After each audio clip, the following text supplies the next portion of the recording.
খবরদার এই ভিডিওটা তোমরা কেউ দেখো না, কারণ দেখলে তোমরা লাখ টাকার বিজনেস আইডিয়া পেয়ে যাবা, যেটা আমি একদমই চাই না। জাস্ট মজা করলাম। তোমাদেরও বাসায় যদি একটা মজার বোতল থাকে, তোমরাও বানিয়ে ফেলতে পারবা এই অ্যাস্থেটিক বক্সটা। বোতলটাকে কেটে লাভ শেপ দিয়ে গ্লিটার পেপারের সাথে গ্লু দিয়ে অ্যাটাচ করে নিব। এরপর ঢাকনা বানানোর জন্য লাভ শেপের একটা গ্লিটার পেপার কেটে বইয়ের শক্ত কাগজ দিয়ে চারদিক মুড়িয়ে নিব। দেখো কত সুন্দরভাবে ঢাকনাটা লেগে গিয়েছে। এবার এটার উপরেও চারপাশে গ্লিটার পেপার দিয়ে ভালোভাবে মুড়িয়ে নিব।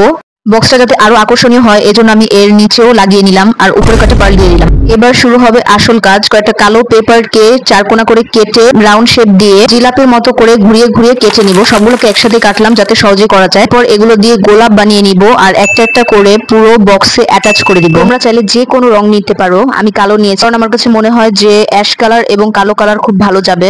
আরো সুন্দর করার জন্য কালো কালারের বর্ডার লাগিয়ে নিব। এই তো মাত্র 30 টাকা খরচ করে 200 টাকার বক্স বানিয়ে ফেললাম। আর আমার কিউট আপুরা একটা লাইক দাও, সাবস্ক্রাইব করো।